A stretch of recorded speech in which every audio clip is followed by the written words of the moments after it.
పరిశుద్ధంగా ఉండడం అంటే పాపానికి దూరంగా ఉండడం, దేవునికి దగ్గరగా ఉండడం. దేవునికి స్తోత్రములు అనుగాక. ఒకటి, నాకు పరిశుద్ధత ఎందుకు కావాలంటే దేవుని యొక్క అద్భుతమైన కార్యాలు నాలో జరగాలి అంటే నేను పరిశుద్ధంగా ఉండాలి. చాలామంది కోరుకుంటారు, నాకు అద్భుతమైన కార్యాలు కావాలి, నాకు అద్భుతంగా చేయాలి. కొంతమంది ఆలోచిస్తూ ఉంటారు, ఒక ఇంట్లో కూర్చొని ఒక సోఫా మీదనో బెడ్ మీదనో చైర్లోనో కూర్చొని, దేవుడు ఎందుకని చేయట్లేదు, ఎంతో అడుగుతున్నాను నేను దేవుణ్ణి, ఎందుకు చేయట్లేదు దేవుడు నాకు అని ప్రశ్నించే వాళ్ళు ఉంటారు.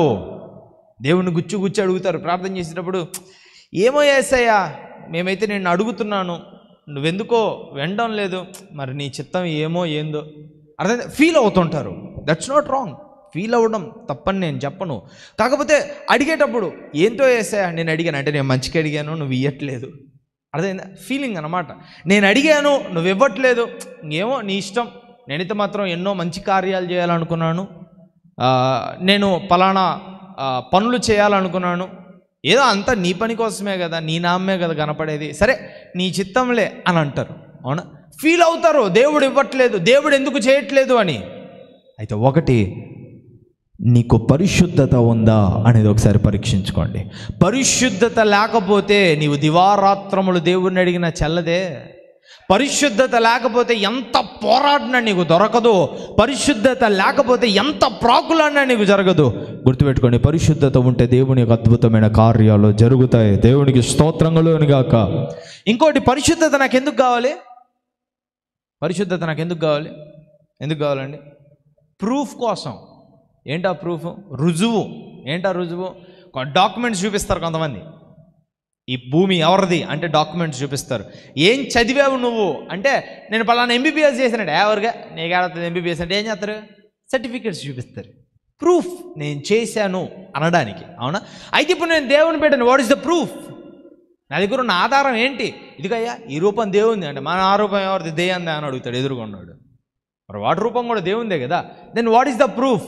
నాలో ఉన్న ప్యూరిటీయే నా ప్రూఫ్. హల్లెలూయా. నేను యేసయ్య బిడ్డను, యేసయ్య కుమారుడను, కుమార్తెను అని చెప్పుకోవడానికి నా దగ్గర ఉన్న ప్రూఫ్ ఏంటంటే నాలో ఉండే పరిశుద్ధత. ఆమేన్. పరిశుద్ధత లేనివాడు ఎలా దేవుని కుమారుడు అనిపించుకుంటాడు?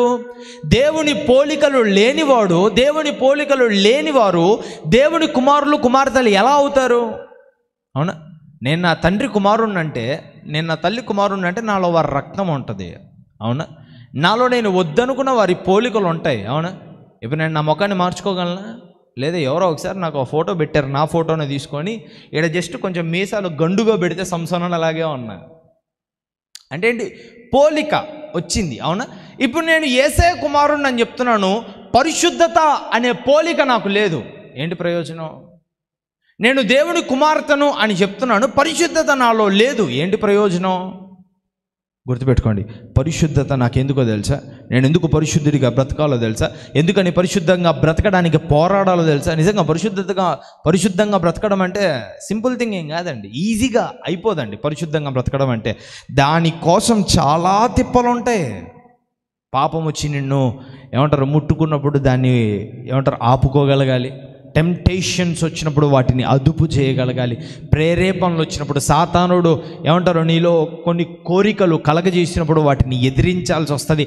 అవమానాలు వచ్చినప్పుడు ఎదిరించాల్సి వస్తుంది. నిందలు వచ్చినప్పుడు ఎదిరించాల్సి వస్తుంది. దేవుణ్ణితో మాట్లాడట్లేదు, దేవుణ్ణితో పలకట్లేదు అనేటువంటి అపనమ్మకం లోపలికి వచ్చినప్పుడు కూడా బలంగా దేవుణ్ణి నమ్మాలి. ఇన్ని పోరాటాలు ఉంటాయి పరిశుద్ధతను కాపాడుకోవడానికి. ఇంత పోరాటం నేను ఎందుకు పోరాడాలో తెలుసా? ఆయన కుమారుణ్ణి కుమార్తెననే పోలిక పోగొట్టుకోకూడదు కాబట్టి. ఆమేన్. దేవునికి నాకు ఉండేటువంటి పోలిక ఏంటి అంటే నా పరిశుద్ధత. దేవునికి స్తోత్రం కలుగును గాక. అందుకే ఆయన మాట్లాడుతున్నాడు. ఏమని మాట్లాడుతున్నాడు? పేతురుకు రాసిన మొదటి పత్రికలో ఆయన అంటాడు, నేను పరిశుద్ధుడనై ఉన్నాను గనుక మీరును పరిశుద్ధులై ఉండండి. ఈరోజు నువ్వు పరిశుద్ధంగా ఉంటావా? ఈరోజు నువ్వు దేవుని పోలిక కలిగి ఉంటావా?